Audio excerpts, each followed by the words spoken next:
three levels to the emotive body of human beings. The deepest are three core emotives: joy, sorrow, compassion.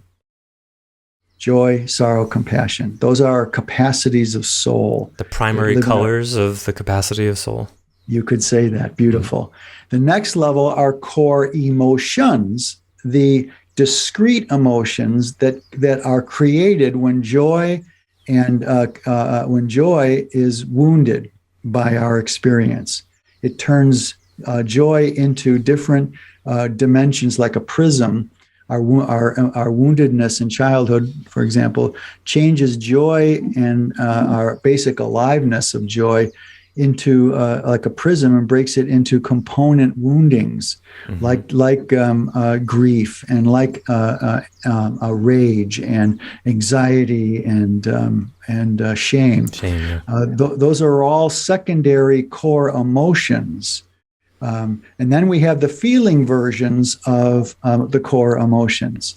And so most psychology and philosophy, the philosophy of psychology, which is examples of those feelings?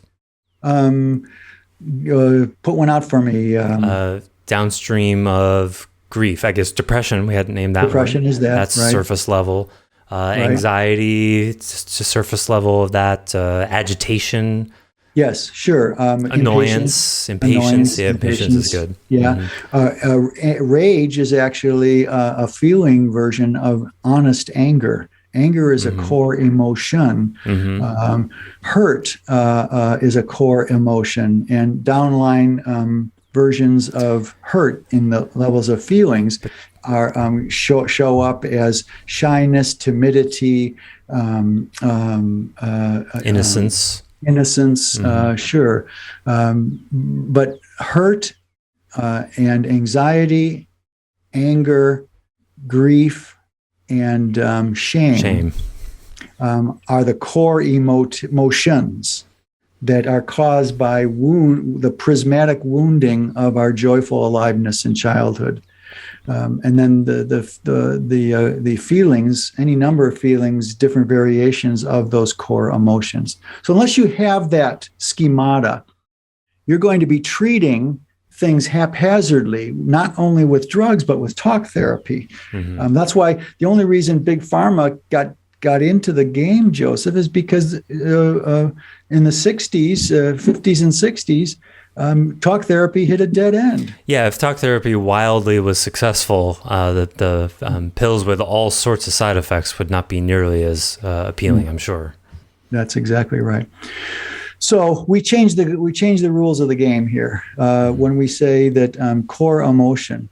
And so as long as we're talking about that while we're on emotional primacy, let's talk about the three core wounded emotions that are at the basis for the three dharmas. You want to go in existential fears? Just to name them for now. Okay. Edenity, when it looks at the soulful depth of a human being, sees three major contractions way deep in the unconscious. And that is a terror of being, existential terror of being, an existential terror of not being, and an existential terror of non-being. The terrors of being are addressed in the personhood sort of psychological dimension of Edenity's dharmas. The terror of not being is what Eastern esotericism has attempted to deal with or use or ski down the mountain of. The terror of not being is literally, terrors of being are, I'm terrified to be alive in a world I can't control. That I have it's dangerous and there's nothing I can do about it except try to survive. That's deep in us as a terror of being. A terror of not being is the opposite, the absolute terror of termination, of self-termination, the end of the I, the end of selfhood. Which people experience more superficially as the fear of death, but it's actually deeper than that even. Well, far deeper, especially when they load up on immortality projects of soul continuity neurotically so they don't have to feel the terror of not being. And we saw a lot of that fear of death or fear of not being playing out during the pandemic, which is still going on as we record this. It's just absolutely. All of Western medicine is based on the idea basically that living is better than dying, even though dying is inevitable. That's a whole other discussion, isn't it? We'll get to it. Yeah. And lastly, the last of the trio is a terror of non-being, and that's what Western exoteric religionism tries to address. Terror of non-being is how do I share my personal will for my life with the will of a divinity that I can feel I'm inside of. This is all of religions, especially Christianity and Islam and Judaism. They all focus on that there must be a submission to the will of their God in order to do rightly and earn a berth in paradise or heaven or whatever. The terror of non-being is much more subtle than that sledgehammer. It's that we're supposed to learn how to share our will, not hedonistically take it all on ourselves or surrendering it completely to divine being in most situations. You have to learn how to share. And sometimes if you spent your life in religion surrendering your personal will in service of God or Allah or Yahweh, you're going to have to spend some time operating out of the sanctity of your own will to offset that. If you spent a lifetime being a hedonist and you suddenly had a vision or a shift, and all of a sudden, my God, there is a God of some kind, maybe not the religious ones, but there's something there. And then you've got to then start sharing your will with that. So terror of being, terror of not being, and terror of non-being. Sharing your will, personal will, is like a non-state. It's like a weird in-between place. So those are the three. In order to elucidate this, let us revisit the holy car metaphor. You have to trade in your 1972 Pacer in personhood for a Ferrari. Could you it was one of my favorite metaphors. Can you complete it for us? Sure. You've got a jalopy, or as Wilber's integral theory says, there are three selves, right? The broken self, the actual self, and the real self. And the real self, of course, is non-dual. How does that work? Oh, yeah. That's another whole wonderful discussion. Yeah, we'll get to that. How can the real self be non-dual? Right. Okay. Well, identityless, witnessness, identitylessness. It's a really interesting. Try to put words to it. At any rate, you start out with an old AMC, and then you build your selfhood into a Ferrari. And then that's personhood, dealing with the fear of being. Right. Now you've got a Ferrari, and you have to literally drive that into a brick wall at 60 miles an hour to address the fear of utterly on purpose, destroying your Ferrari. And then once you get that, okay, you get through that. Now you get your Ferrari. To realize what? That the Ferrari is not you, or what is it? Yes. To realize that the accoutrements of self are not self. Yes. And that if you're holding on too much, right? That's awakening. That's enlightenment. Mm-hmm. In one dimension, yes. And then you get your Ferrari fixed. Okay, now I've got a convertible Ferrari, right? Because I got all sorts of air over my seventh chakra, right? Ah, yes. And now you're in sainthood. In the third piece, you've got to drive that Ferrari into a lake where you survive, but the Ferrari itself, because it's a compensation for low self-worth somewhere in you and your soul, you've got to swim to the surface and go, okay, God, you're in charge, I'm not. Oh, okay. Well, now wait a minute. You used to say that as it was a lake in the second in sagehood, and right. In the third, in the fear of non-being, you had to get in the back seat and let the divine drive. But that's not a co-creation. So this is better. It's evolved a little bit. It's the same basic yes, dimensions. The metaphor has evolved. I love it. Really, identity is evolvable because it's not held as absolute anywhere. So wait, let me get this straight. In non-being, I want to learn this. I didn't know this. This is 2.0 version of the metaphor. You drive into a lake and swim to the surface, and then what happens? You're caught in a current that you can't control. Oh, and you have to choose whether to swim with it or against it.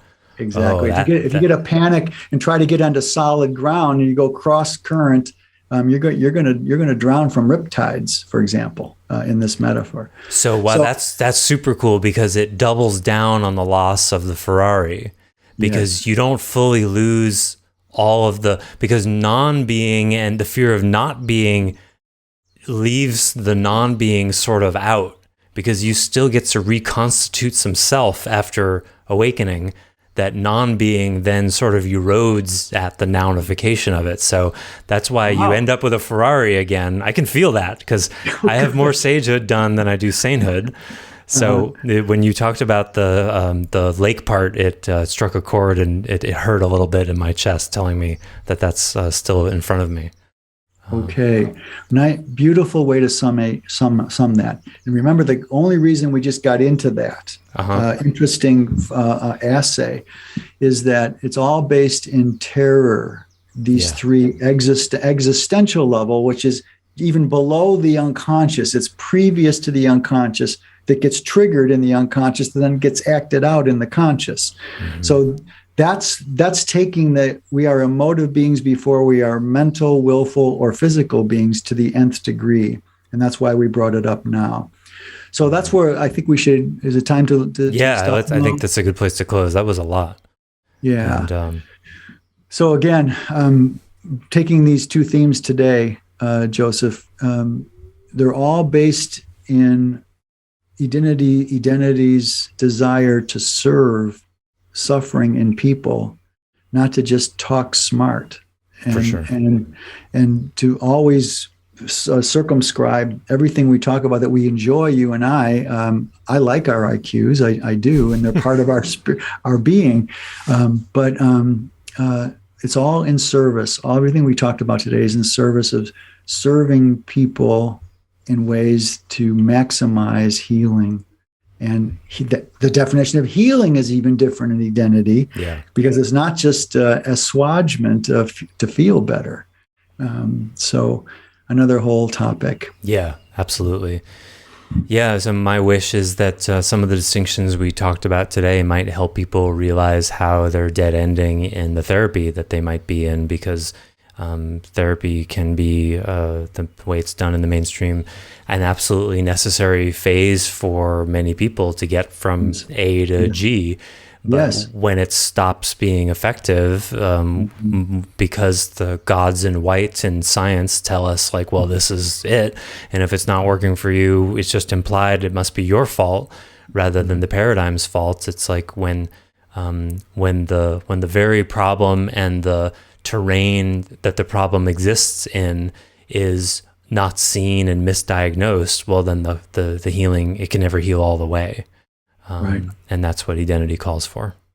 Yeah, exactly right. And unfortunately, when you dead end some really committed, self-transformative gold people hit those dead ends, they tend to then break off into spirituality to try to get at the stuff. And that even integral theory confronts that. So that's not the answer either. The answer is to stay with your personal focus, but switch over to an emotive-based track rather than a mental or a willful-based track. Switching to spirituality is what I did about 7 years ago, and one day maybe we'll talk about that. So just to add to we're not high and mighty people talking about never having made mistakes. Oh my God. We have to talk about all my mistakes at some time soon here too. Yeah, we will. So.